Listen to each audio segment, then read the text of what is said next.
Greetings and salutations, and this is actually at first I'm going to be doing a card review of the new not Journey to Ungoro, the Lost City of Ungoro set that's coming out eventually. Now, I'm going to do this in a few ways. First off, I'm going to talk about, what I think about the card, the power it has, etc. And then what it's like, what it would be like in a vacuum, what it would be like with the extra cards that are in the already standard. I don't delve into Wild or Arena, and I don't have any background music, so I apologize. But we're going to start with the DK ones that exist so far, and we have Reanimate the Terror. I do like the fact that they brought back quests. If you aren't aware what quests are, you always get them in your opening hand. When you play them, you have to do exactly what it says, and then you get your reward, which goes directly to your hand. So quests were a great way to create a meta deck, and they usually have an awful lot of power in them without having to have like 6 or 7 legendaries. Quests were a great way to really get a concentrated punch of power, assuming you open them or you can craft them with dust. But nevertheless, Reanimate the Terror quest, you spend 18 corpses, which is relatively easy to do for DKs. I mean, it doesn't seem very hard, especially because it's 2 blood and 1 unholy. There's a lot of 2 blood cards that say, spend corpses, get the 5/5, and then get another 5/5 with taunt and get 5 health. And then you get the reward, which is Tyrax the Bone Terror. Tyrax the Bone Terror is a 5 mana 8/8. Death Rattle, open Terror's Grave. It has Death Rattle resummon Tyrax. And there's the Terror's Grave, which means when this dies, this automatically hits the board. So you don't have to spend the 5 mana to play it. As far as I could tell, when this dies, that automatically comes out. Now, there's a few things. In a vacuum, Reanimate the Terror, from what we have seen of all the DK cards, which isn't all of them yet, Reanimate the Terror seems like it is going to give quite a bit of power, because 5 mana 8/8 is nothing to sneeze at. When it dies, you can just deal 4 damage to whatever you wish, including face, and then get Tyrax the Bone Terror back. And when, of course, resummons him, he death rattles again and you get more free damage. Now, that's in a vacuum. This seems like a pretty good combo with the corpses. You'd be able to actually efficiently get this out probably by turn 5. Turn 6, you might be able to get out Tyrax. They have to answer the threat on board of an 8/8. Best way to go about doing it is maybe with the Shaman with Hex. That'd be about it. But again, that's talking outside of the current bubble. If you're talking just within the set, this thing is going to be a problem. If you're talking outside of the set, we're talking about both positive and negatives here. This is a big Hex target, 100%. If you're not running a Shaman with Hex, you are basically just admitting defeat at this point. But there exists a second issue. First, there's the undead guy from Perils in Paradise that says your next Death Rattle minion summons with Reborn. You play him, you play the Bone Terror, now you have Tyrax with Resummon. With Reborn. So, Tyrax dies, you get one of these, and then you get a second Tyrax with 1 life left from Reborn. There's another option too, Orbital Moon, and I believe Orbital Moon, and I'm going to bring it up over here just to make sure. I believe Orbital Moon says that it is, I believe it's two blood runes, as a matter of fact. I just want the card library. Let's see here. Just double checking on the old Orbital Moon. Yep, 2 blood runes. Give a minion taunt and lifesteal. If you played an adjacent card this turn, also give it reborn for 1 mana. So, at the very least, you're looking at turn 6, you're getting yourself, what? You're getting, essentially, a reborn Tyrax. And yes, I have 2 YouTube tabs open. One for Otonoke, the song, and another one because I enjoy that creator. Now, you probably go to see those anyway. The fact that this all, like, you have that the Brittlebone Buccaneer, who's 1 unholy. It meshes very well with this. Now, the other issue I have with this is Terror's Grave. You can't use the tech card that demolishes locations. You demolish the location, it's going to death rattle and summon Tyrax. So you can't use a tech card to delete this. If this dies, this comes back. This dies, this comes back. It's going to be an endless cycle back and forth to the end of time. So you can't really tech around it, which kind of sucks. So we got to move on to the next ones. There's ones that have not been revealed yet. Paleomancy. Discover an undead, spend 5 corpses to keep all 3. Not bad.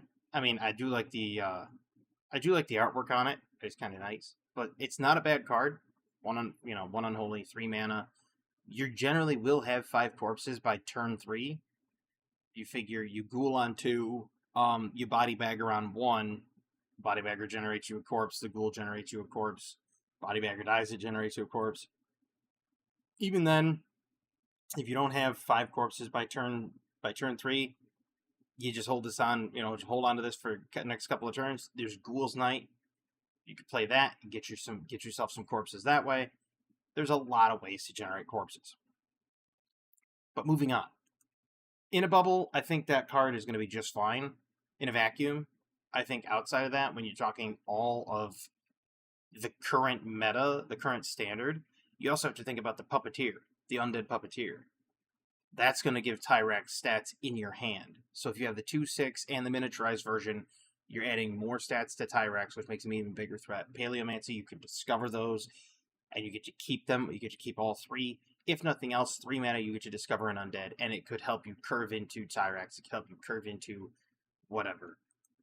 So that's my take on it. I think it's going to be nuts. Now, Demon Hunter, both Demon Hunter and Death Knight did not exist in the previous quests. So this is a new journey for them, because a lot's changed since Journey to Unroared, which is where you had your first quests. When I read this one, without seeing the rest of the cards earlier today, I thought immediately, this thing sucks. That's what I thought. Deal exactly 2 damage to an enemy on your turn 15 times. Reward is Garishi Colossus. Now, there's a lot of synergy within the city, and you get Garishi Colossus, 5 mana, 8/8. Battlecry for the rest of the game, whenever you deal exactly 2 damage to an enemy, deal 2 more. Which is, you're getting 4 damage for 2, you're getting a 2 additional damage. Not bad. There is some synergy in the Demon Hunter cards. Not any synergy here, but there could be. Battlecry, put each minion in your hand of an 0/1 jar that costs 1. Break them to release the minions. And the jars are death rattle, release nothing, it's just an empty jar, but it'll be release, insert minion name. Right? Now, there is ways to kill this. You have Immolation Aura and other things like that for Demon Hunter that will kill your own board, that will damage everything on the board for creatures. So, there is a way to actually kill all these off as Demon Hunter.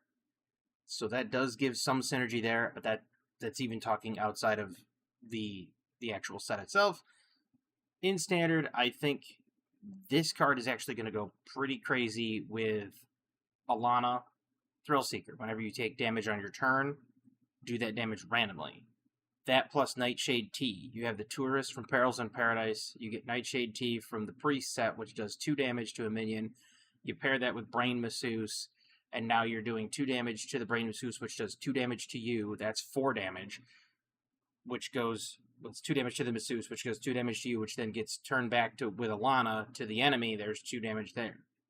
Or you can just use the Teas to do 2 damage to a minion.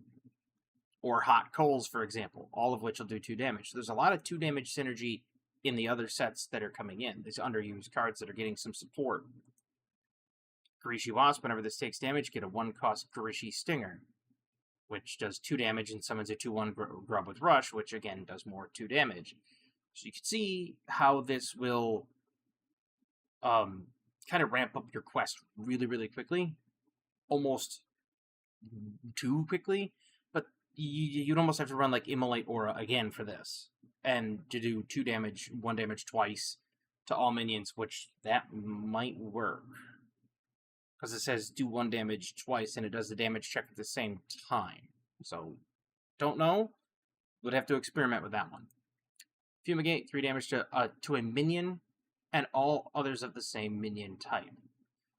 Expect this to go completely bonkers with the Amalgam. The 1/2 Death Rattle, shuffle it into your deck, Amalgam. This is a 2 mana, 3 damage board clear if you target your own Amalgam. You target your Amalgam, shuffles into the deck. Anything that's typeless will survive, but because Amalgam says all, 3 damage board clear. Just saying. Other than that, it's basically target a minion, and you can wipe out specific minions. Interesting control card.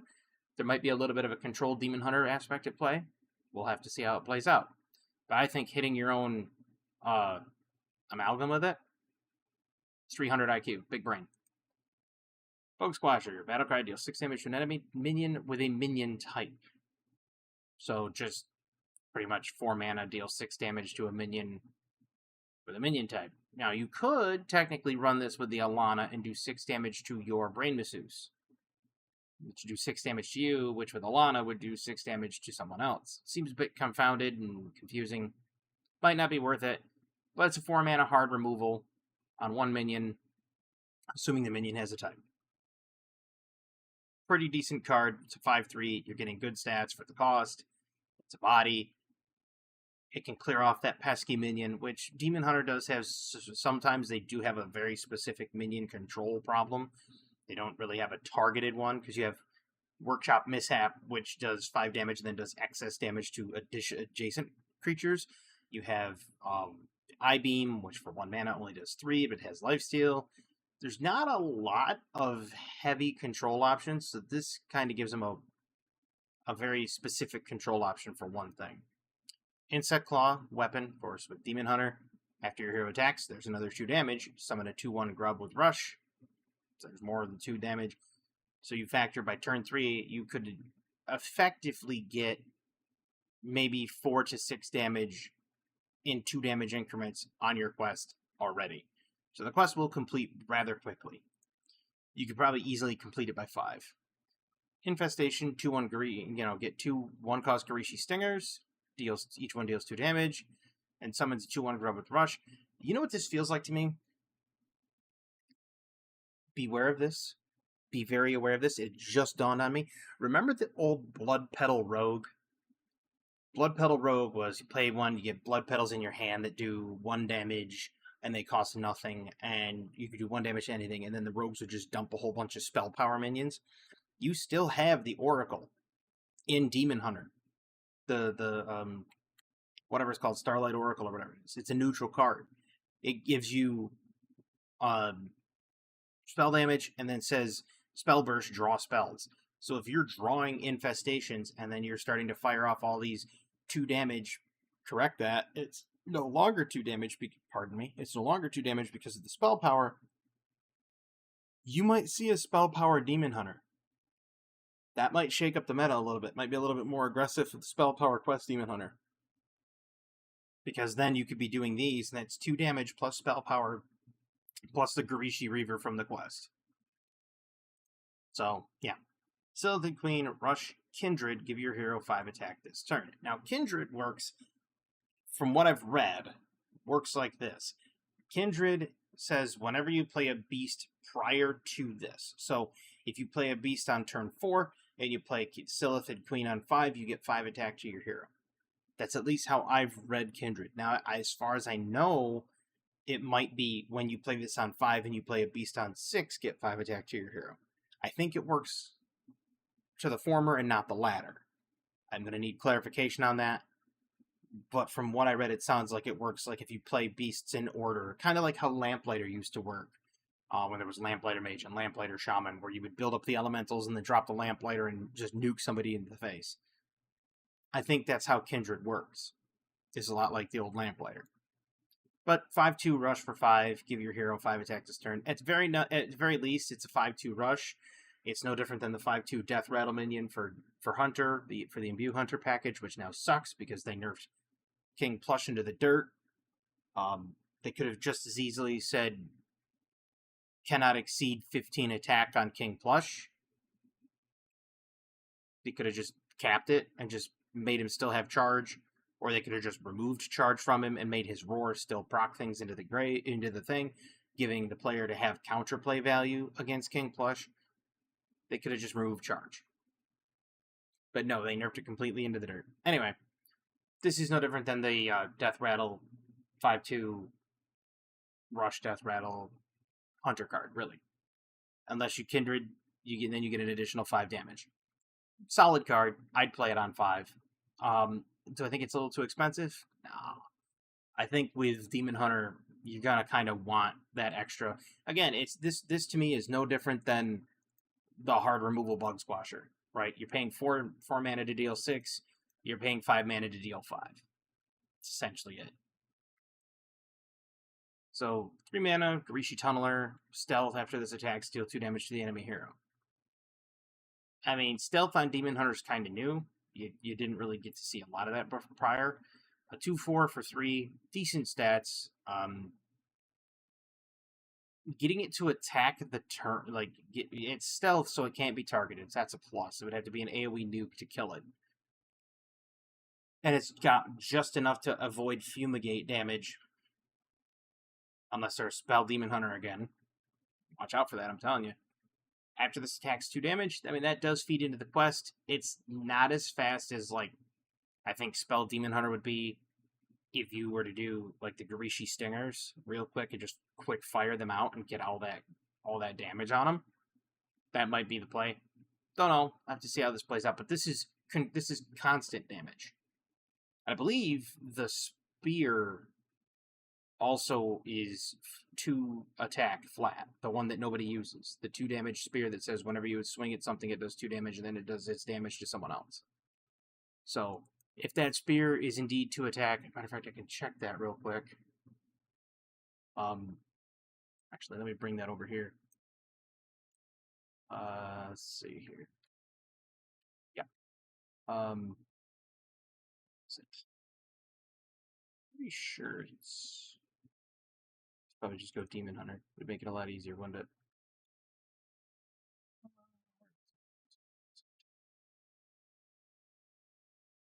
The Insect Claw. It's another weapon. Where'd it go?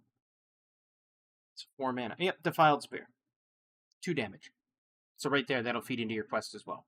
So, there you go. So that you could use a Defiled Spear even to get more quest value. Discover a Fel Spell. If you play it this turn, also pick one of the others.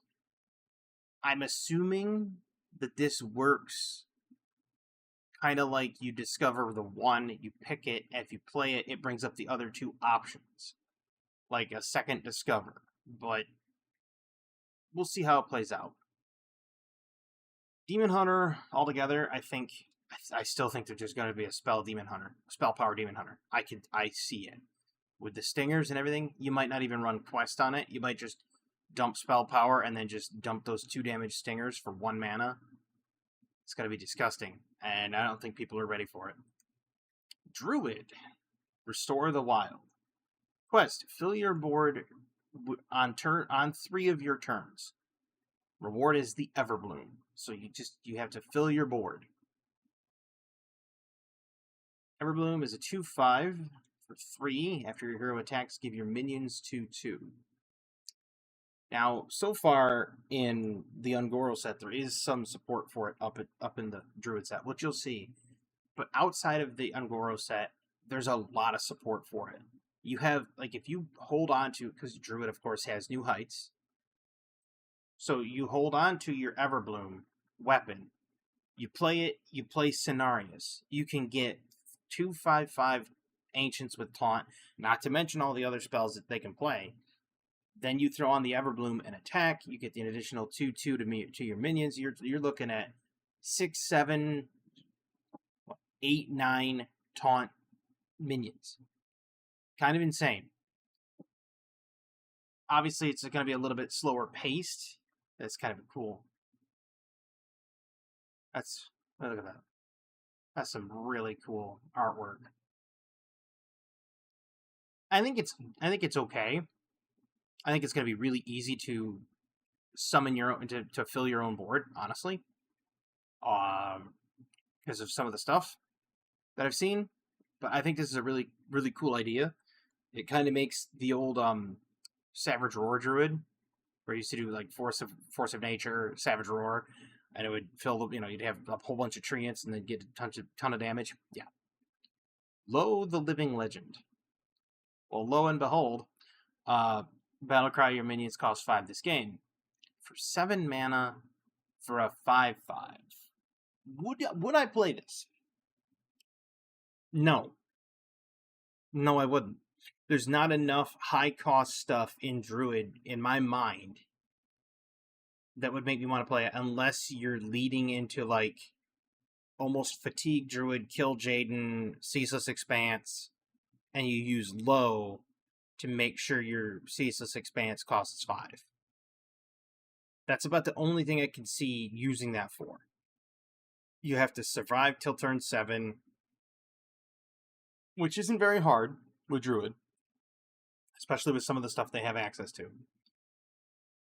And you play him, and now everything costs 5. Aulonius becomes 5, which could kind of play with the whole Dollhouse Druid idea. But would you want to slot this into a deck that's already really fine-tuned for that? I don't think so. And your minions costing 5 this game, I don't know. I think it's too high. I think it's too high for the cost. I think if they made it 6, you might actually see some play.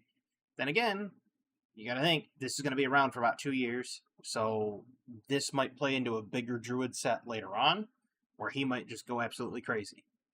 We'll have to say. Right now, I don't think he's worth the mana, but I could be wrong. Figure him on 7, you can play Ysera on 8, because Ysera becomes 5. And then Ysera gives you 3, so you'd end up having, from 8 mana crystals, you go down to 3, you play Ysera, you get 3, you could then play anything. You might do, like, Hamul, Nature Druid, run him, and then run a whole bunch of the high-cost cards, like, not Marin the Manager, because what would you do? You'd run the crown, Zarog's Crown. You wouldn't even select the other one, the Wondrous Wand, because you're not going to get the discount, because it makes all your minions cost 5. Eternal Blood Petal. Death Rattle, summon an 0/1 Eternal Seedling. Eternal Seedling, 0/1, summon a Death Rattle, summon a 5/1 Eternal Blood Petal. Yeah. Now, that seems kind of lame, because it's like, okay, you have a 5/1, it dies, so you have an 0/1 that's not going to do anything, because nobody's going to swing into it. And Druids aren't really known for killing their own stuff, generally. Until Life Cycle. Destroy a minion, summon a random minion of the same cost to replace it. So what you do is you kill your Blood Petal, it resummons a minion of the same cost to replace it, but it also summons the 0/1, or you can use this on the 0/1, gives you a 1-cost minion, and then resummons the Blood Petal. So either way, you're going to have a way to really churn it out, so to speak. Hybridization. Yeah, right there. Kindred cards. Cards of the Kindred keyword get a bonus effect if you played a card on the same minion type or spell school on your previous turn. So yes, it does work like Lamplighter. Play it the previous turn, ramps up into the next one. Hybridization. Draw a 1, 2, 3, and 4-cost minion. Kindred, they cost 1 less. Plays right into Nature Druid. Plays right into the Seedling. Plays right into...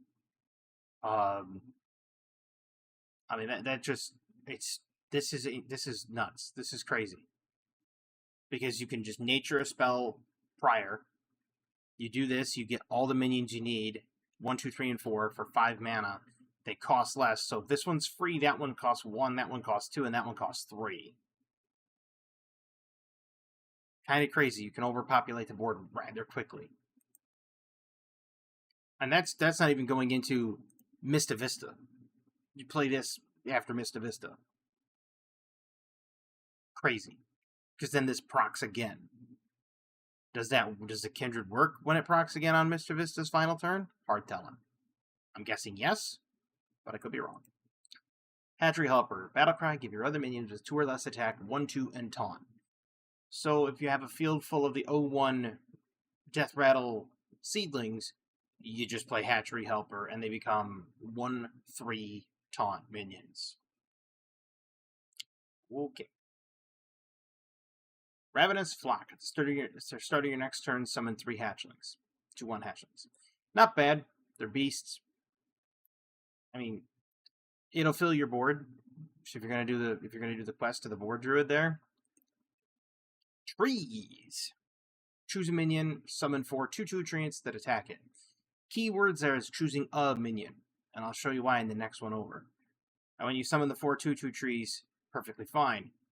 And of course, they're just 2/2 treants. Which there is some treant synergy, which is Beanstalk. I think it is. I think it's called Beanstalk. It's only like a 2-mana card. I could be wrong. Overgrown Beanstalk. It's 3-mana card. Summon a 2/2 treant, draw a card for each treant you control. So you could use that to refill your hand. So outside of that, you're looking at the potential of playing trees. Maybe you're starting to ramp down out of cards in your hand. You've emptied your hand because of all the cheaper stuff in Druid now in Ungoro. And so now you're trying to refill your hand. You play Overgrown Beanstalk and you get it. Why this and choose a minion matters about filling your board is the next card. Skyscreamer Eggs. Death Rattle, summon 4 2/1 hatchlings. Play trees. Tell trees to attack Skyscreamer Eggs. 1 tree goes over, kills it. This summons 4 hatchlings, and you have a full board on effectively turn 5. Because nobody on the enemy side is going to hit this. Nobody. So you use trees to swing into, your own Skyscreamer Eggs. Fills your board with hatchlings, fills your board with trees. You filled your board 1 out of 3 turns. You're 1 step closer to finishing your quest by turn 5. If you haven't finished it already. I mean, there's other things that can push you in that direction. And then the story of Barnabas. Draw a minion if it has 5 or more attack, give it 5 health, and gain 5 armor.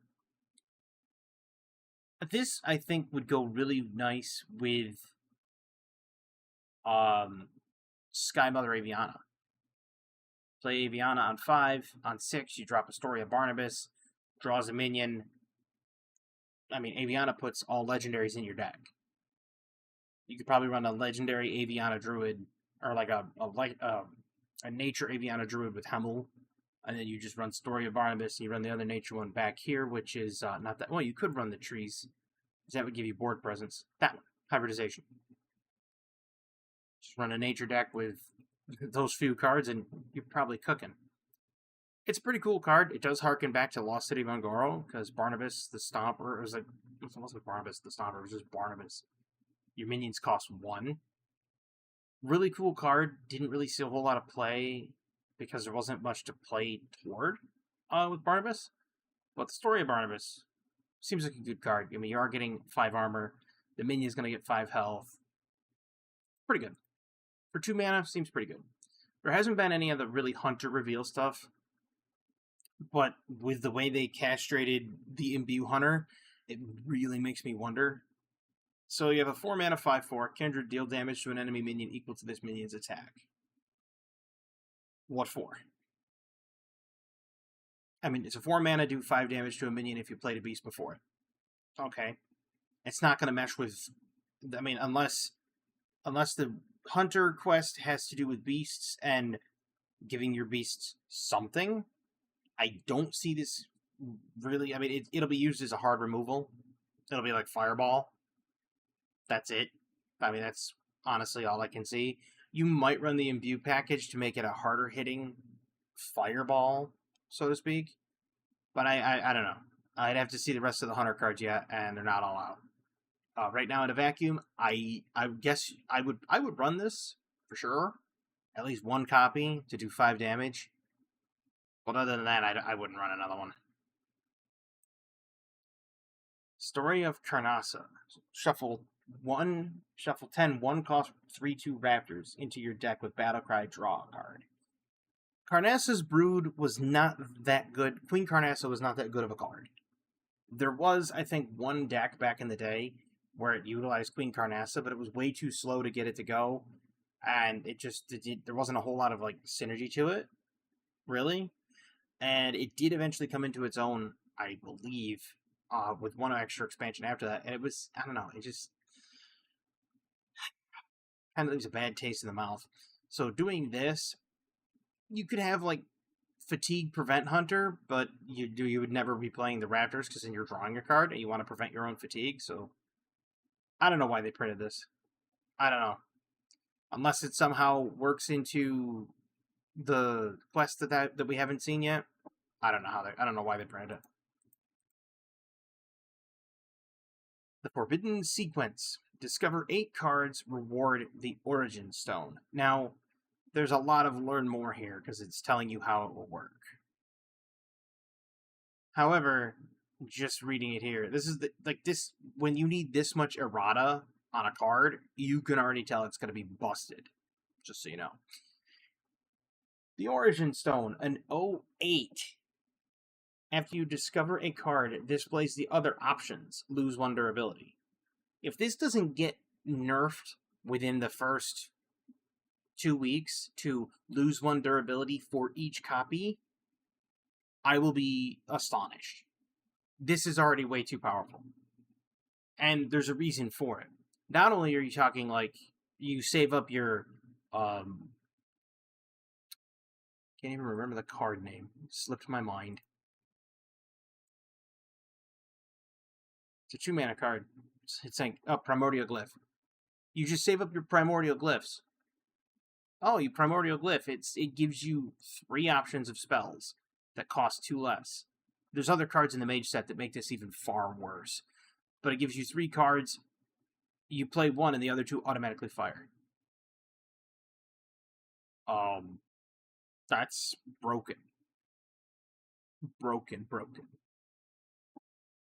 So yeah, this I think is already going to be busted. I think mages can easily rush to discovering 8 cards, because guess what? You can just throw in Dark Gift. You can have a Dark Gift Discover mage deck. Every single Dark Gift says Discover, which procs this. So yeah, it won't be hard to get that. Titanographer Osk. You thought you were done with Titans. Think again. Gain a random Titan ability in your hand that changes each turn, and it has all of them. Destroy the enemy minion, gain health. Next spell costs 3 less, does 3 spell damage. Every single one that's in here. Destroy your hero to full health. Yeah, because we really need to have that. Draw a card so your hand is full. Enemy cards cost 1 more next turn.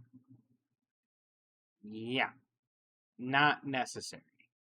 Oh, that'd be nuts. Choose a non-Titan minion. Summon a copy, not that one. Draw 2 minions, set their attack, health, and cost to 2. Yes, because you want to do this and draw your 2-mana Caligos to discover a spell that costs 0. Because your first spell costs 0. Yeah. This is not busted. No, not at all. Choose 2 enemy minions, remove from the game. Yeah, this is stupid. None of this should have been done. Like, sorry, I whoever designed this, like, why? Just why? We just got past Titans, which were an absolute plague on the game, and made a very unfun play pattern. And then you go and you bring this back. Which you can wait until turn 9, play it once with 1 effect, bounce it to your hand with the 3/2 Brewmaster, and do it again. Oh boy, because that's exactly what we need. Conjured Bookkeeper, Death Rattle, draw a spell, Kindred, summon a copy of this. So you got some elemental synergy with the mage. Not bad. I mean, you've had elemental synergy prior. You've got Blastroid, you've got the Triple Wick Trickster, you've got the I forgot the name of it, but he's the one that draws cards and gives you elementals or fire spells. He draws fire spells or elementals. And if you're running an elemental fire deck, this can also get you spells as well. When that dies, it fetches them. So it's got some elemental synergy that works out really well. And, of course, if you're drawing spells, you can also discover spells. Yeah. Unearthed Artifacts. Summon a random 2-cost minion. If you've discovered this turn, summon a random 4-cost minion instead. So it's not going to be hard to discover a card, because you think about it, you just drop a 1-mana, or the 2-mana on turn 4, discover a minion with a dark gift. Unearthed artifacts. If you discover it, you get a 4-cost minion. Do I really think this card's going to be that amazing? No. I think most people are just going to play it for a 2-mana, 2-cost minion. If you manage to discover prior, you might get the 4 costs, but look at the pool of minions of both 2 costs and 4 costs. It's not a whole lot of good ones. You might get like Drink Server, which generates you spells, but I mean, it's decent if you're going to run like a Discover board mage. If you're going to try to build a board, then yeah, it's great. But other than that, it's questionable. I'll have to see how it plays out. So these other cards are crazy. The Bookkeeper's crazy. I'm still puzzled as to why they made the 7-mana 7/7. Relic of Kings. Discover a spell from any class that costs 8 or more. It costs 1. This is absolutely berserk. Add this into if you've already discovered 8 spells, you get to fire off the other 2 without paying their mana. So let's see. I discover Dwarf Planet, Black Hole, Tsunami. I choose to keep, well, I don't know, Tsunami or Dwarf Planet, for example. Fires off Black Hole, then Tsunami. I'm assuming it's going to go alphabetical order.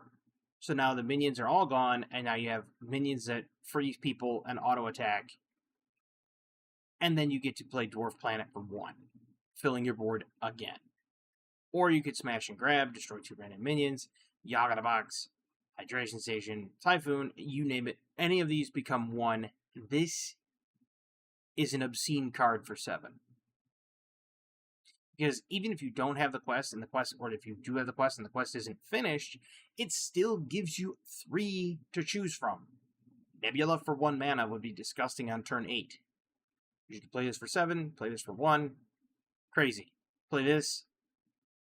You're getting your armor, your refreshing mana crystals.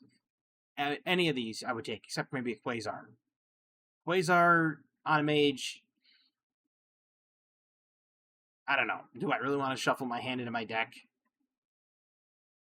It depends. I mean, if I have the Stone of Origin or whatever, the Origin Stone, and I have Quasar and Supernova, I'll select one like Tsunami or Typhoon here, and I'll Quasar and Supernova. So if Quasar goes first, throws everything away, gets Supernova in my hand for 1. Anyway, insane card. Absolutely bonkers. Storage Scuffle, deal 3 damage to a minion, cause 0 if you discover this turn. Not bad. It's low-level removal, specifically for minion. Reliant on you discovering. I mean, you have the Secrets card for 1 mana, right? Sorry, for 2 mana. Hidden Objects. Discover a secret, set its cost to 1. So you have that on 2. I mean, you can wait till 5, play it, Storage Scuffle, etc. I mean, there's ways to get the 3 damage. And even not, you'd play. I would pay 3 damage, 3 mana for 3 damage to a minion. I would. I mean, a lot of people pay 4 damage, 4 mana for 4 damage to a minion. A lot of people pay 4 mana for 6 damage to a minion. Battlecry ones, 4 mana. Those Battlecry ones that lose 6 damage from the Demon Hunter, yeah, you'll pay that. I would pay 3 for 3 for sure. Story of the Waygate. Reduce the cost of cards in your hand that didn't start in your deck by 1. So, pretty much anything you discover. The 1-cost card that you discover for 7, you could play this the very next turn. I mean, yeah, it's a late game play. Mages can make it. They have Sleet Skater, so you can get all those high attack values for armor, so mages can certainly make it. This card is I think is good. Because you can generate from tide pools. You just click your tide pools, throw those out there, click, send this, open up those tide pools again, click them again, get more spells. This obviously won't work on the second batch of spells if done in that order, but still good. Windswept Patroner. If you summon an elemental, deal 3 damage to a random enemy. Critical face. You could technically empty your hand of a whole bunch of cheap elementals. So you just play him on like 7 and then drop 3 elementals, it's 9 damage. Or you drop Triple Wick Trickster on 7 after him, and you're talking 6 from Triple Wick, 3 from him. There is some synergy there. I mean, it's decent. It's 4 mana, 4/5. You don't want to ignore it, and it also gives you Kindred for the next turn, so I wouldn't ignore it. Vault Breaker. 3 mana, 2/4. After you discover a card, reduce its cost by 1. Okay, so that would make the secret you discover for 0. And he's 2/4, so he'd be a little bit hard to remove. You'd have to wait until probably turn 4 to do it. Wouldn't be very easy. It's a good card, for sure, for a common. Battlecry. Discover a card with cost equal to your remaining mana crystals. So, you can... If you were to discover a card with cost equal to your remaining mana crystals, it's just a card. It's not spells. So it could be minions, too. I don't know if this will allow you to discover outside of the mage class, because it just says a card. So theoretically speaking, if I'm on 10, I play this late game, could I get a Garrosh Hellscream? Or if I'm on 9, I play this, could I get a Garrosh Hellscream? It costs 8, just says a card, so I don't know. Interesting card. I mean, 1 mana, 1/1. You could get 0 cost spells. You play this on turn 1, you can get yourself Prep, you can get yourself a Wisp, you can get yourself Shadow Step. There's some pretty decent 0 cost cards out there. A lot of undiscovered stuff. I think Paladin hasn't been done yet. Priest. Grave Dawn Voidbolt.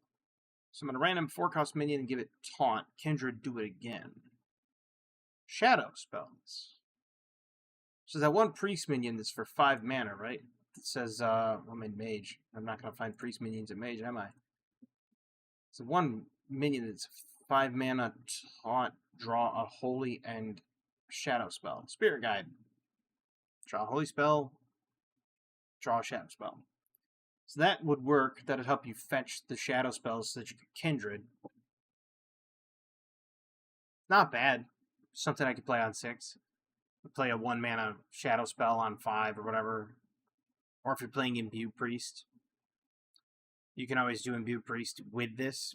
This just increases the pool of Imbue cards you can get. This is definitely something that I wouldn't have a problem playing. You can also play this with the Nightshade Tea, because Nightshade is Nightshade Tea's shadow. So you could Nightshade Tea into this. So Nightshade on 3, Kindred, do this on 4.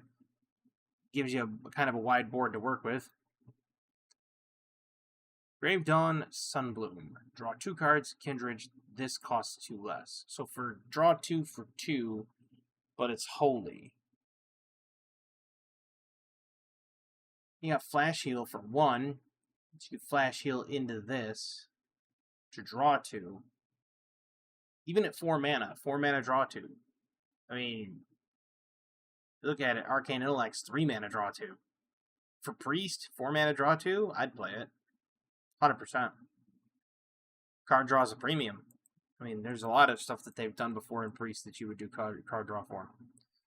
Rogue. Cultist Map. Discover a card from your deck. If you play it this turn, also pick one of the others. It's not a bad rogue card at all. At all. I mean, 2 mana, you can discover any card. They discover any card from your deck, so it'll give you an option for 3. And this would slot really well into that Cycle Rogue deck that came out. Because then you can play this, grab one of those cards that cycles, you play it, you get to pick another one of the other ones. And you can play it, which draws you other cards. So, good card. 2 mana, I'd play it. Allows you to search, you know. Deck fetching hasn't been a big thing for rogues, that's kind of cool. Shaman. Spirit of the Mountain. Play 7 minions of unique types. Reward is Ashelon. Ashelon Ridge Guardian. Battlecry, adapt twice. For the rest of the game, give minions you play those adaptations. So our immediately Amalgam Synergy, immediately Shutter Block Synergy. So you Shutter Block on 6, play him on 7, adapts twice, scratch that, adapts 6 times, because Shutter Block makes it proc 3 times. You literally can get almost every adaptation that exists. Because there's the Shield, the Claws, Wind Fury, Elusive, Living Spores, Massive, Poison Spit, Rocky Carapace, Stealth, and 1/1. So you can, with 6 adaptations from Shutter Block, he's an elemental beast, and I'm pretty sure Shutter Block also has a creature type. No, he does not. But he does get the 1/1 copy. So you could Shutter Block into something else and then play the miniaturized Shutter Block for something else, even. So if you think about it, if you high roll, say, a lot of these 3 attacks, maybe a Divine Shield or a Stealth or something like that, on your Echelon, you can then pay a 1-mana Shutter Block, Shining Sentinel, Taunt Elusive, summons a copy of that, and it gets all of your adaptations, because all of your minions get it. Or you can also do all of the adaptations on the Amalgam, which is an all creature type. And if you're doing this, if you're doing the quest here, you need to do 7 minions of unique types, so you're talking like Beast, Element, Dragon, Pirate, Undead, Murloc,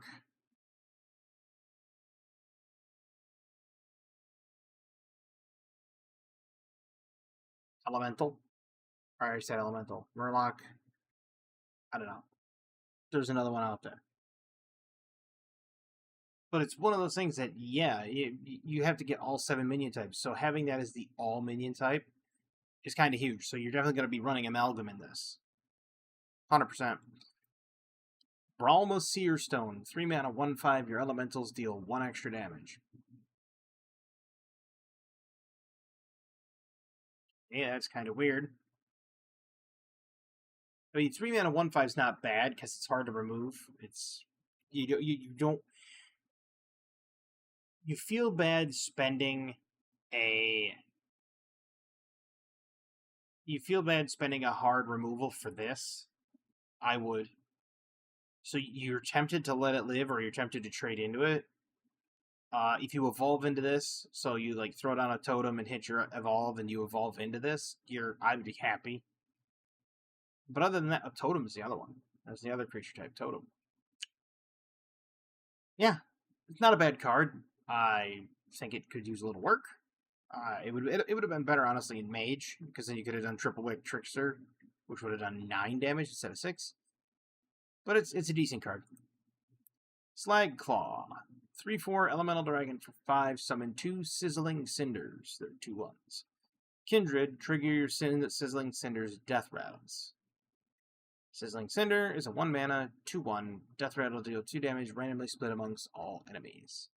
So you're going to get 4. You're going to get 2 of those. That's 4 damage, 6 damage with Bralma. And then that's not even talking about these things actually dying. When they die, they do even more. Interesting. Slagmaw is an interesting card, for sure. Or Slagclaw.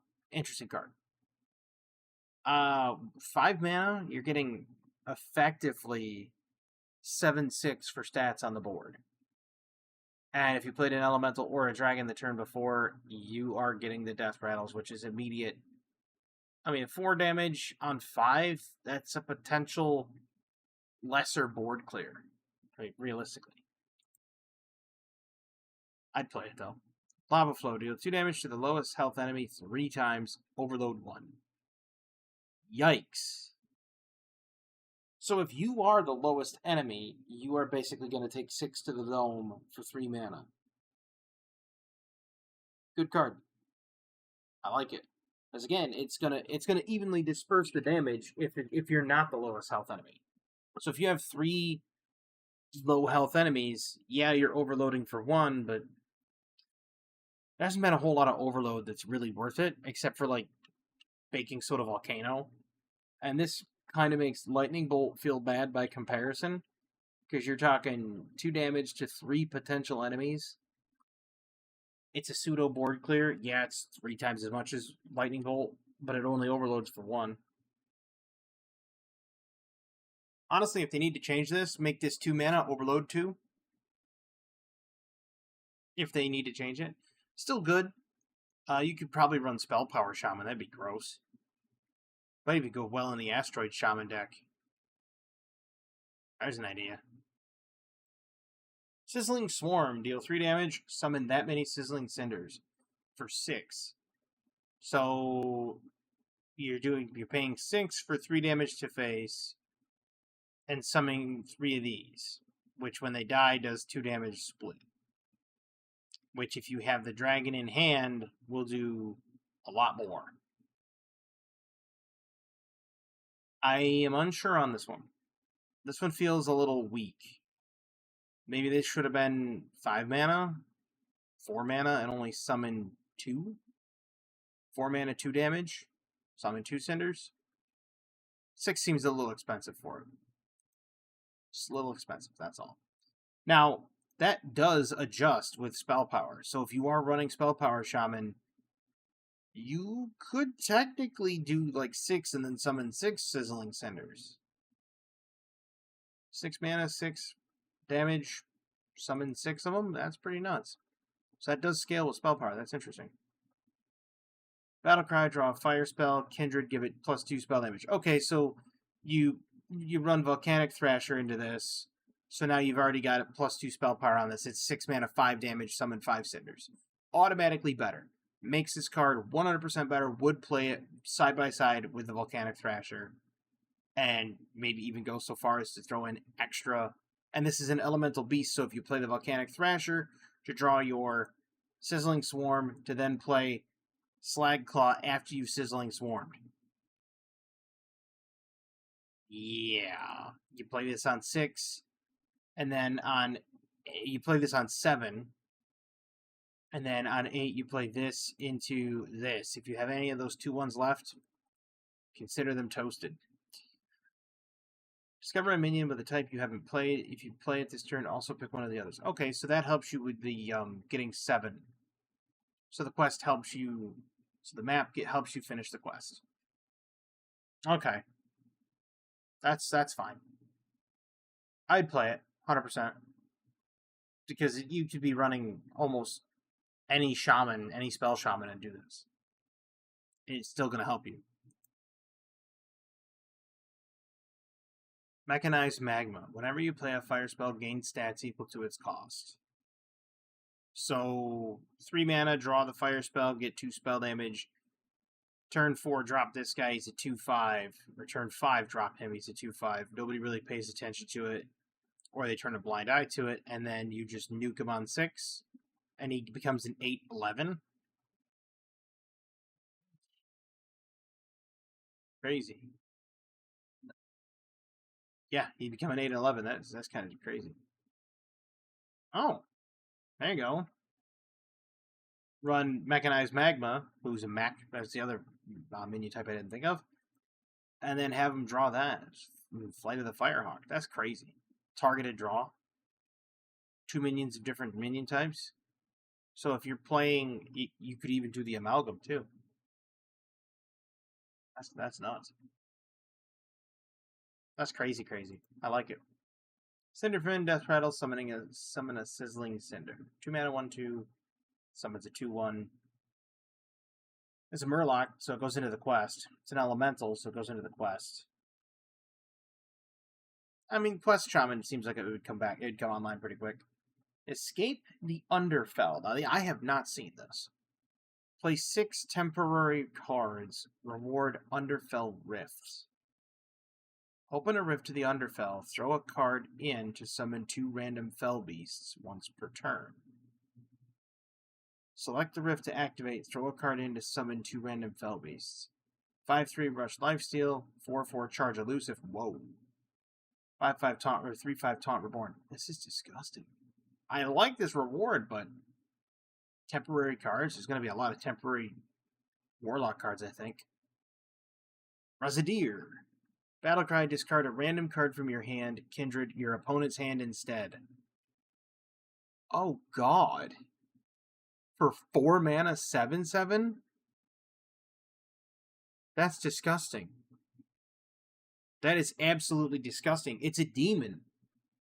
Like, let me show you why that's disgusting. Just type in G, which demon do you want to play on 3? Oh, I don't know. Malefic Rook.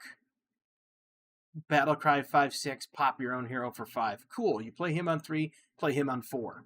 You now have a 5/6 and a 7/7. Oh, and because you played a demon the turn before, your opponent discards a card. What? Whoever designed this card, you really need to take a step away and put down the hard narcotics. Seriously. This is going to become aggro lock like you wouldn't believe. If you thought Zoolock back in the day was bad, Menagerie Zoolock back in the day was bad, you still have Menagerie Jug. You can Menagerie Jug, and this gets 2 too. That's a 4 mana 9/9 on 5. Okay, sure. That's a great idea, Hearthstone. Yeah, keep it up. No means no on the drugs, man. Seriously, stop. Whispering Stone. 08 Taunt. Death Rattle, get 2 random fell spells that cost health instead of mana. Alright, I'm listening. I-Beam, you'd get your life back. Of course, be Outcast, you'd get your life back, then some. Fumigate would be crazy. Sigilless Cinders would be nuts. Workshop Mishap is okay. You don't want Warp Drive. I mean, I guess maybe, because you'd get card draw for 3 health. 4 damage to a minion, put a random demon that costs 5 on the top or more on the top of your deck. Not bad. Wait, what is this? It's just Taunt Death Rattle. Okay, yeah. Don't know if you want Chaos Strike. Immolation Aura wouldn't be bad. Sigilless Skydiving would feel bad if you got it. Discover a minion from your deck, make it temporary. Right there's a temporary synergy for your quest. Healthstone would be kind of fun, because then you could play like 6 mana Bad Omen, or you could play the Fellfire, Bonfire, Infernal Stratagem, etc. And then you turn around and play Healthstone. You get back all the lost life. Not a bad card. 08 Taunt. I kind of like it. It's really cool. I like the flavor. In a vacuum, it's good. And in the expanded pool, it's even better. Cursed Catacombs, we just saw this. Discover a minion from your deck, make it temporary. Not bad for 0. Pretty good. I like it. Story of Lakari. At the end of your turn, discard a card and fill your board with 3/2 imps. Lasts 3 turns.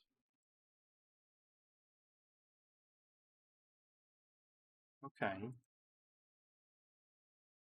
Deathrot Maw. 6 mana Taunt, Death Rattle, summon a random Fell Beast. Not bad, they're forced to swing into it. Now remember, Perils in Paradise, you can play the Perils in Paradise Death Knight card, and then this gets reborn. That's 2 of these things. Same way with the other one. Same way with this. It's got Death Rattle. It can get reborn. So just keep that in mind. Blood Petal Biome. Discover a temporary 1-cost minion. Okay, so you'd almost have to run the Blood Petal Biome to get the entire temporary package. I do like the whole temporary idea, because you also have Deadline from Whizbangs, which gives you temporary cards. Temporary, it's tradable though, so you can kind of delay your deadline if you need to, which is weird. Delay the deadline, kind of a cute little interaction there. Caustic Fumes, destroy an enemy minion. Kindred, deal 2 damage to all minions. But if you don't have a board, that's one way to go about doing it. No, it's 4 mana, just destroy a minion, which is crazy. Well, 4 mana, destroy an enemy minion. Still crazy. Tunnel Terror, Death Rattle, get 2 random temporary 2-cost minions. 4/3 for 3. Yeah, Aggro Warlock's making a comeback for sure.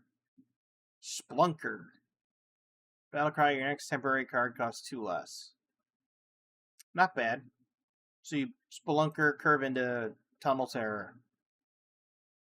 You get one of them free. Nice. Warrior. Enter the Lost City. Survive 10 turns. Reward is Latorvius, Gaze of the City. Now, hold on. We just saw heavy aggro warlock that could have massive amount of stats on board by turn 4. Turn 5 if they really push the envelope. Survive 10 turns. Sounds like an easy quest? Probably isn't. Latorvius, Gaze of the City. Battlecry, get 2 random and Journey to Ungoro quest rewards. Shuffle the rest into your deck. So these are the old Journey to Ungoro. So you get Barnabas the Stomper, reduce the cost of your minions to 0. Carnassa. Time Warp would be huge for Warrior, just saying. Battlecry, adapt 5 times. Not bad. Set your health to 40. Good card. Crystal Core, which if you get this with Carnassa, makes all of your Raptors 5/5s. Not bad. Megafin, fill your hand with random Murlocs. It's okay. Nether Portal, that would make the Imps 5/5s with Crystal Core. And Sulfurous. Your hero power becomes deal 8 damage to a random enemy. Of those, I would probably take Amara and Time War. Other than that, you're not going to get the power sway. You're not going to get the tempo sway and the power sway on the board. You're playing a 5-mana 8/8. You have to survive 10 turns, which means it's going to be turn 11 before you can even drop this. You're not making it. I ain't going to make it. Unless there's a lot of stuff in Warrior that says your hero is immune this turn. I don't see this quest getting finished. They're probably going to have to buff it and make it say survive 8 turns, especially after seeing Warlock. They're either going to have to nerf Warlock or nerf some of the other aggro decks because you're just not going to make 10 turns. Not in the current rate of Hearthstone. Story of Sulfurous. Swap your hero power to deal 8 damage to a random enemy after it uses swap back. So you're getting 16 damage for 5 mana. Technically 9 mana because you have to pay the 2 and the 2. Not unless you have Sing-Along Buddy. Wait a minute. Sing-Along Buddy into Story of Sulfurous. You're getting 16 damage just for having that.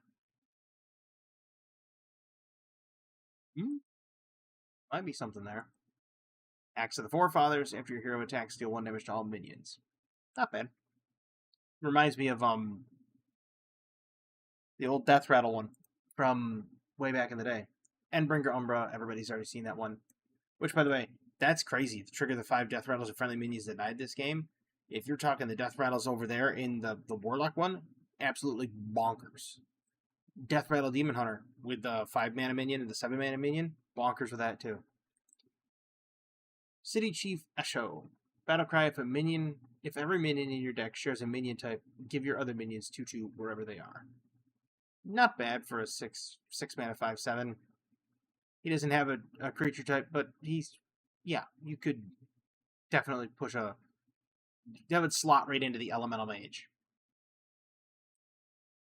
Lease the Navigator. Battlecry, if your deck started with 10 cards of different costs, craft a custom location. And these locations go from like Fire Plume Ridge, Terror Run, and Ungoro Jungle. So Death Rattle deal damage to all enemies. You can only get one of these. I'm guessing you get like a 1, a 3, and a 5. So ideally you're gonna want Bursting Geyser to be your 5, your 10 mana or whatever. A 1, a 5, and a 10. Say, or 3, a 5, and a 10. 12 armor, 6 armor, 6 raptors, 3 raptors, 1 raptor. There's the raptor. 10/10, 5/5, and 1/1. Discover a spell that costs less. Spell damage, that'd be huge for spell damage druid. That'd be huge for that shaman deck with the cinders. Oh my god. Give your characters +4 attack this turn. That does include your hero. Pretty good card. 4 mana 3/5. It literally could slot into anything. This is a very solid card. You can almost see this being run in almost every single one. In almost every single deck. Problem is the location can be nuked with the tech card. So, gotta watch out for that. Now, it feels bad, man, if you play Bursting Geyser and, they decide to nuke it with the tech card and they're just eating 10. Yikes. But, good card. I like it. Torga, Battlecry. Draw a Kindred card and another card that activates it. Okay, so if you go for any Kindred deck, this is almost going to be an auto-include. 4 mana, 2/7. He doesn't have Taunt. His Battlecry really doesn't matter after it's happened. I mean, it's a 2/7. He's also an Undead. He's also a Beast. Not a bad card. 4 mana for 2/7, and it allows you to draw 2. That's good. I'd run it. Prague Crater King. 9 mana, 8/7. At the end of your turn, set the attack and health of all enemy minions to 1. I'm sorry. Pardon? So, this is an auto-include into the Warrior deck, because you have to survive 10 turns. This will help you survive those 10 turns. This deals with a lot of aggro on board. This deals with, you have to make it to 9. Not unless you play the Druid one, the 7 mana, because then you can play this on 8, 1 turn earlier, because he'd be 5. You play low into this, and then low and behold here. Yeah. Not bad. Kind of suspect. Have to see how it plays out, see how it's used. This might pair well with Imbue Hunter, because then you can just make sure everything on the board is a 1/1. And then they have a big threat on board, a big meatball that they have to deal with. So, if they don't kill it, it's just going to keep putting everything back to 1/1. Interesting card. Definitely would save your life in a turn. 7 mana, Ravenous Devilsaur. Battlecry, destroy a minion. Kindred, gain its stats. Destroy a minion. This right here is Terran Warrior Nightmare. They summon that big battle cruiser. Ravenous Devilsaur just chomps down on it and becomes big meatball. Good card. It's a tech card. Guaranteed tech card. Play a beast the turn before, play him, you got it. Stormbrewer, now it's a little bit hard to set up for sure, because you have to play a beast the turn before, and then they have to use their battle cruiser, and then you have to play him. It's a little hard to tech around it, but it is definitely a tech card. Stormbrewer, 5 mana, 3/6. Whenever this attacks, deal 3 damage to the target first. Kindred, gain rush. Oh yeah, so that's an auto-include in the Elemental Mage deck. Could also work for Shaman, because you have the 3 mana 1/5. You just play this the turn after. If you go second, you can get a coin. Not bad. Crystal Tender, 2 mana tradable, 2/2. Gain an empty mana crystals until both players have the same mana. So this prevents Ramp Druid. So Druids that want to ramp, or Warriors that want to use New Heights, and then Ysera, you can catch up to them. In Wild, this is going to go nuts, by the way. You play this, you gain empty mana crystals until both players have the same mana. You got people playing Guff in Wild, this is going to go crazy. Patrolling Storyteller. At the end of your turn, give 1/1 to each friendly minion of a different type. It's going to be a problem in certain decks, like the Menagerie Shaman, Menagerie Paladins. You're going to see a lot of Menagerie Jug synergy with this card. You play, your minions, you play this on 2, you start getting 1/1s on your minions, you then go into Menagerie Jug on 5. Gonna be crazy. Ancient Raptor, Battlecry, choose to gain 3 attack, Divine Shield, or Death Rattle, summon 2 1/1 plants. So adapt, but you don't really have to adapt more than thinking. Just attack, Divine Shield, or Death Rattle.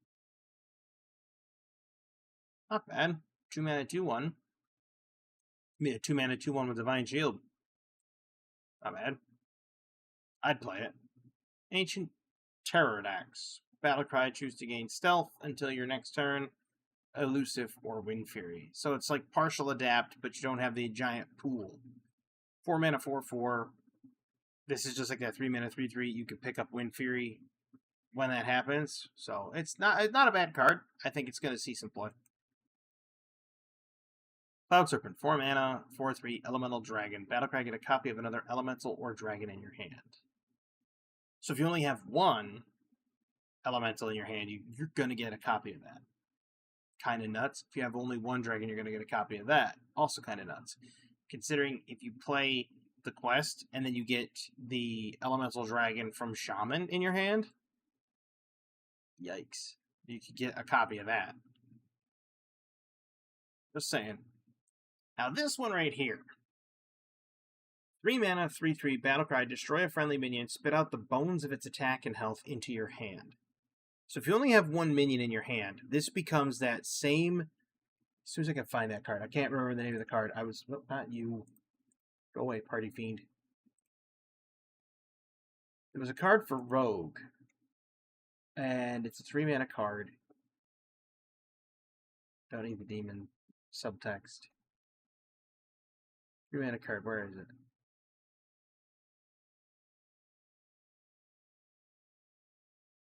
Is it a 3 mana card? Yeah. Bargain Bin Buccaneer. Now remember this combo when they had Nexus Prince Shafar and how toxic it was, right? Shafar comes out, then you play this. You Lucky Comet the turn before, right? Lucky Comet, discover a combo minion. The next one you play triggers a combo twice. Then you play the Bargain Bin Buccaneer with the Nexus Prince Shafar buff, the extra 3/3 and the spell burst. It was a huge rogue deck. It was toxic as could be, and now imagine doing this again, except you Bargain Bin Buccaneer with Dissolving Ooze. You have another Buccaneer because you could use Raiding Party and get both Buccaneers. Okay, so you play the Buccaneer. You ooze one of them, especially if you Lucky Comet. You'll get 3 Buccaneers. You ooze one of them. You Shadow Step the ooze. The Buccaneer goes and spits out the stats on the other Buccaneer. Okay? And then the next turn, you could Lucky Comet again, play another Buccaneer, Shadow Step one of those Buccaneers back to your hand, and then ooze one of the enhanced Buccaneers. This card is going to cause problems. And that's not just the end of it. I guarantee you right now, you're going to see an Amalgam Rogue. The Amalgam that gains stats. You're going to see Rogue be able to buff that Amalgam with something, because it keeps all enhancements, and then they're going to ooze. And then they're going to Shadow Step the ooze. And they're going to let that Amalgam spit out an Amalgam in their hand. That Amalgam then comes out, the new one comes out with the new stats, and they're going to do it again after they get the other Amalgam back. I'm telling you, this thing is, and you can do it in Hunter too, this thing is going to be an absolute Pustulant tumor. If people really think about it. This thing is going to cause problems. But I don't think people are going to think that deep on it. Primal Fin Challenger, Battlecry, your next Kindreds triggers twice. Kind of broken if you think about some of the other Kindreds, like the Dragon one from Shaman. Murloc into the Dragon, your next Kindred triggers twice. Next Kindred, you play the Elemental on 4, you play the Dragon on 5, there's your Kindred. Now you have 4 Cinders, or you have 2 Cinders that it generates, and that procs them twice each. So that's 2, 4, 6, 8 damage. That's a lot of board clear. This is the other one, right here. This right here will make Amalgam Hunter a thing. Stranglevine, Death Rattle. Give a random friendly minion a random bonus effect and this Death Rattle. This is going to be an absolute tumor. Because you don't lose these bonus effects because they're enhancements. Even if it's Divine Shield and they pop Divine Shield off your Amalgam and then kill it. I was experimenting with this earlier, but not with Stranglevine. I had the 2/1 Beast that says whenever you play a card, give it a random bonus effect, which you can run in this deck, because you can run almost an aggro hunter with it. And I played the Amalgam, they gave you Divine Shield. They killed the Divine Shield Amalgam after I put an Amphibian Spirit on it, right? So you Stranglevine, you get the Stranglevine to die, it gives its Death Rattle to the Amalgam. You then play your, what is it called? I can never remember the cards when I need to. So it's a hunter card, hold on, it's right there. Terror Scale Stalker. You then Terror Scale Stalker your Amalgam. Not only does it shuffle your Amalgam into the deck, it then brings its Amphibian Spirit out to the Terror Scale Stalker, and then brings out Stranglebite out to the Terror Scale Stalker, while still keeping those enhancements on the Amalgam back in your hand. Yeah. And then you can just rotate Amalgams. This is going to make the recycled Amalgam deck a thing. And it's going to make it nasty, because you can give itself Wind Fury, Elusive, Lifesteal, not Lifesteal. Yeah, Lifesteal. Elusive, Lifesteal, Wind Fury, Rush, Taunt. You can give it all of it. And then Reborn. Imagine if you gave an Amalgam Reborn. So the Amalgam comes back as a 1-2. Okay, that's fine. You then play the Amalgam when you get it again. And now your new Amalgams, your old Amalgam still has Reborn. Think Jades, but worse. And this is not as Disneyland as you think it is to get. This could easily happen in a Hunter deck by turn 5 or 6. I mean, if you have a good opening draw, yeah, you can be causing problems on a Hunter real quick. Ultra Gigasaur. Now this right here, this is where I have this problem. Remember back to Mr. Ooze. Warriors can get up to 19 mana crystals in Standard. New Heights times 2, Ysera. 19 mana crystals. Okay? Ultra Gigasaur is only 11. Ooze is 3. Turn 14, Ultra Giga, Ooze, consume Ooze. Ooze stats go to Grommash Hellscream waiting in hand. Grom then comes out as a 20, 30 something in Rage. And then you have the location, you can pop it for 1 damage, you give it +2 attack or +3 attack, and then it gets +6 attack. You're talking 26 damage on a charge minion on turn 14, which if you're playing if they have Control Warrior and it slows things down, that's going to be crazy. This is a big meatball, and this is Ooze targeting. You can also evolve into Evolve Shaman with this. This is 11 mana. So if you have a card that says, like, Glowroot Lure, and it says, oh, you can evolve into a card, like, you evolve X amount of times, you can then Glowroot Lure, and, yeah, it goes nuts. Whirling Stormdrake. Rush Wind Fury, 8/8 for 9, Elemental Dragon, Kindred, gain immune this turn. So, Alakir, but not Alakir. Sorry. It's the other one. It's a neutral 7 mana.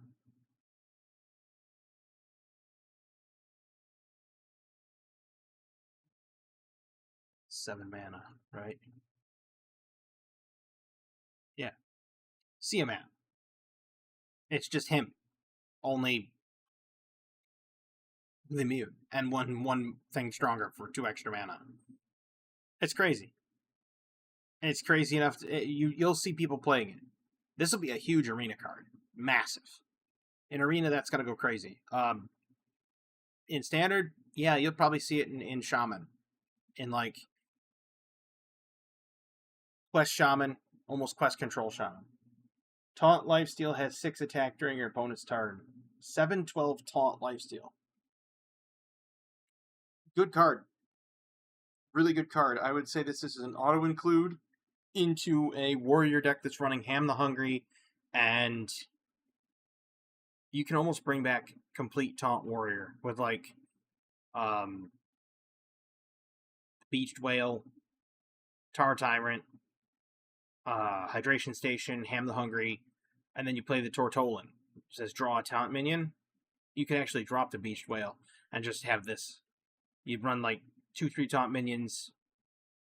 You could run 2 copies of this, run Ham, run the stupid Unkiliax, and then you Hydration Station. 7/12 Taunt Lifesteal. Nobody's going to want to fight that. There you go. Good card. I'd still play it for 8.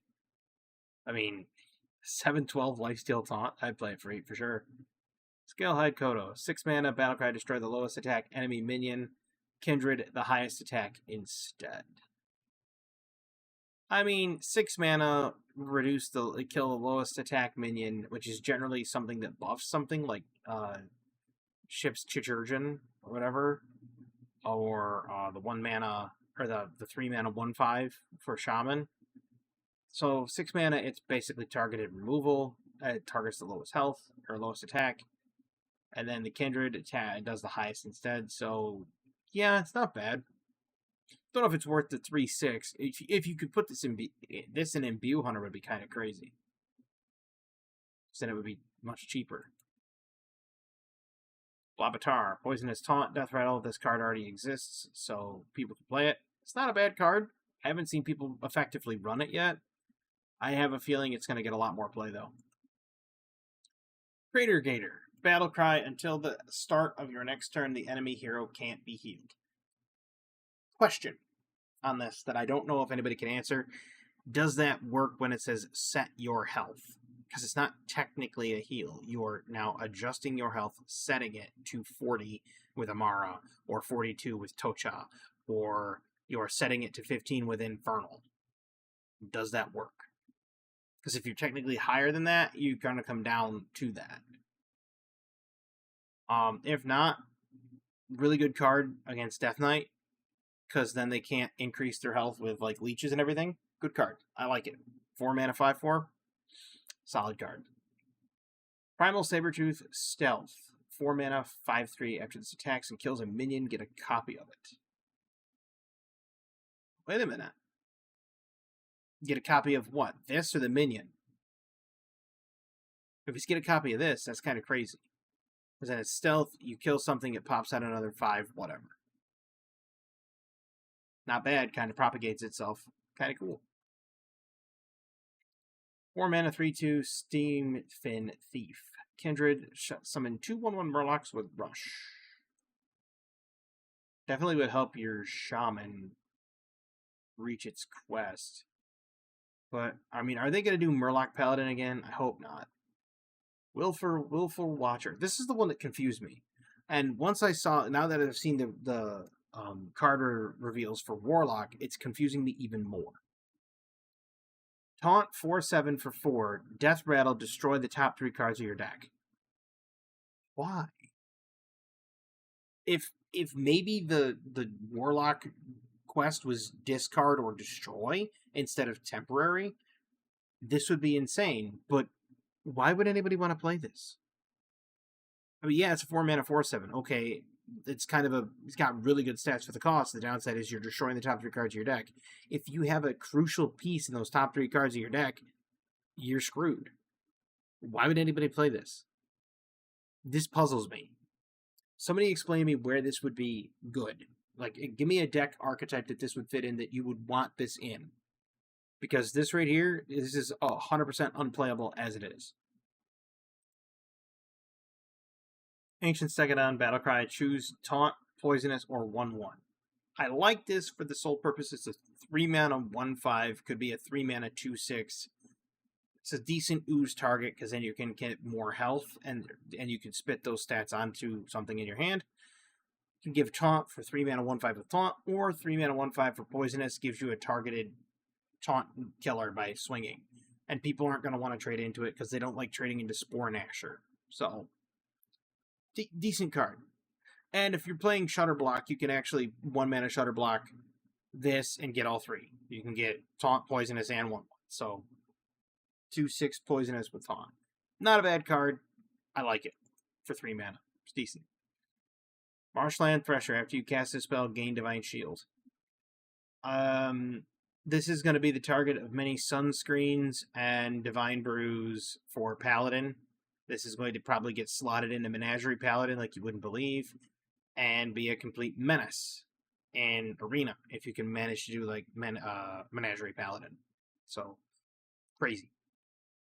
I think this card's really good for what it is. I think this one's really good too. Petrified Ogre, 3 mana, 5/5. Starts dormant. While dormant, gain 2/2 at the start of your turn. 50% chance to awaken instead.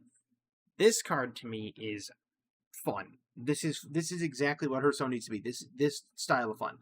It does not punish you for not getting the 50%. Other ogres used to punish you. And then they had a brain blast with like Kingpin Pud. Went back in the I almost wanted to call it Thunder Junction, but that's Magic the Gathering. Back in Showdown of the Badlands, they had the Ogre Gang, and this Petrified Ogre is got that same feel because it doesn't punish you. Starts, you play it on turn 3, turn 2 if you have a coin. When it's dormant, on turn 4, you're either getting a 5/5 on 4, which is solid, or it's going to become a 7/7 on 5, which is solid. So you're not getting punished for each time it doesn't awaken. Instead, you're gaining stats. So it's not a complete punishment, but it's a solid card because whenever it does awaken, you can ooze it. Think about it. Ooze it or lose it. Drop the Ogre, it stays dormant, it's untargetable, it gains, 6.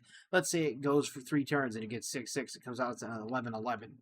You ooze it, and now this big thing in your hand it gets 11/11 on it. Crazy. Especially if it's the pirate, and then you play the pirate, and there you go. You've got 3 pirates that now have +11/+11. They're now 14/13s. You don't want to deal with that. There's a lot of damage on board. Pterodax Egg. Death Rattle. Summon a 3/3 Pterodax that steals 1 health from all other minions.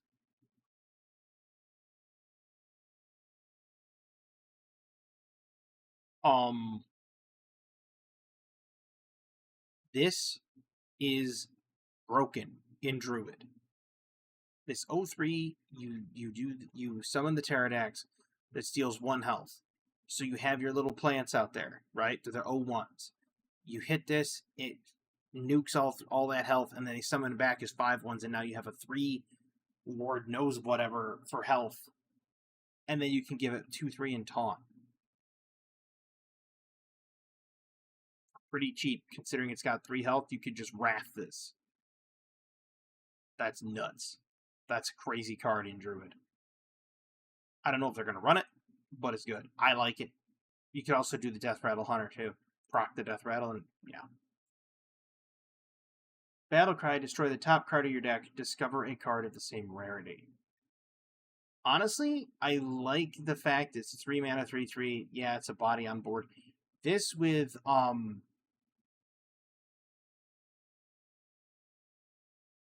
remember his name.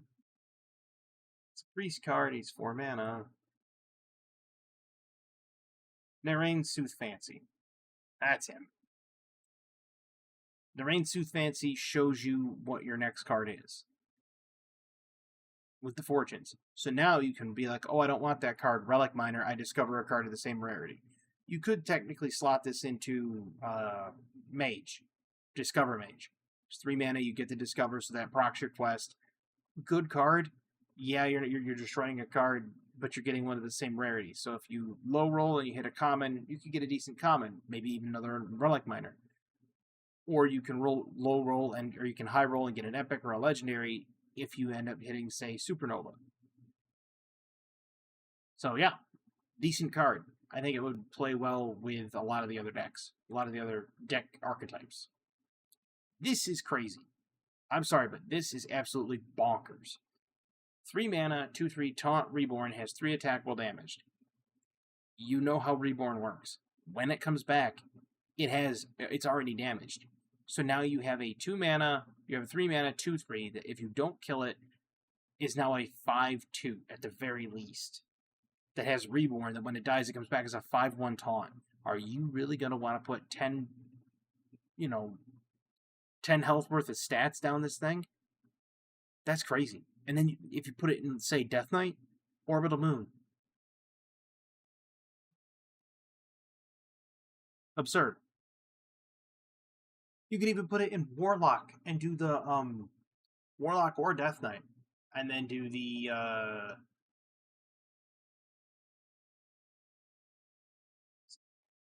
here we go again. Warlocks are using it right now for the Mill Warlock deck.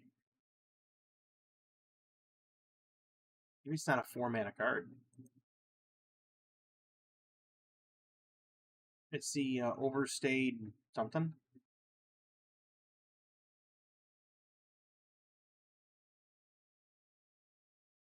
It's a Death Knight deck. It's a Death Knight card. The Warlocks get access to it through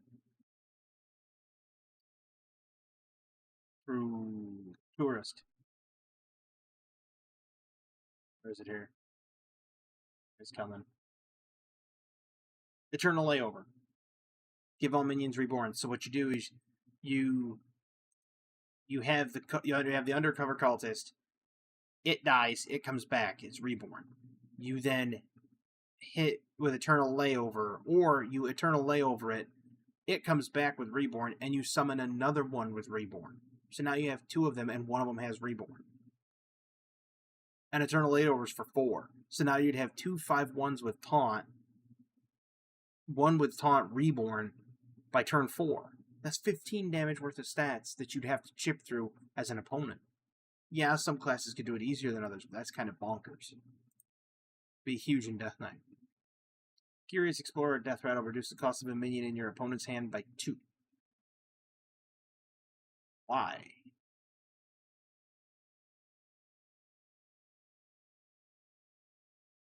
It's a 2 mana 3/5. I wouldn't play it. I would not play it at all. And if you did, you don't want it to die. You want it to silence. A Rock Skipper. Battlecry, get a 1-cost rock that deals 3 damage. Rocks from Showdown in the Badlands. But here's the thing. Shutterblock. Rock Skipper. 3 rocks. Spells. Rock on. Yeah. Questing Assistant. 2 mana, Battlecry. If you played a quest this game, deal 2 damage. 2 mana, 3/2, decent body. If you're playing a quest, it's 2 free damage to either face or wherever. Good card. I like it. Platysaur. 1 mana, 1/2, Battlecry, draw a card, Death Rattle, discard it. So if you play this late game, you're pretty happy. Because then it's 1 mana, draw a card, and you don't have to discard it, because if you draw that card, you can just play that card. And you don't have to worry about it. Fair assumption. Pretty good card. I wouldn't want to play it early, because then you can just trade into it, and then it dies, and you lose your card. Wouldn't feel good. This is like a mid-range pick-up tempo, something like that. You drop the 1 mana, draw a card, play the card, then you don't have to discard it. I like it. And then finally, Sizzling Cinder. Deal 2 damage, randomly split amongst all enemies. We saw this one. I think if you play this with the dragon, and that other thing that says play, double up your next kindred, you can play that on 3, play this on 4, dragon on 5. If they don't trade into this, you've got 3 cinders now that now do double proc Death Rattle because the kindred procs twice. Just saying, it could be crazy.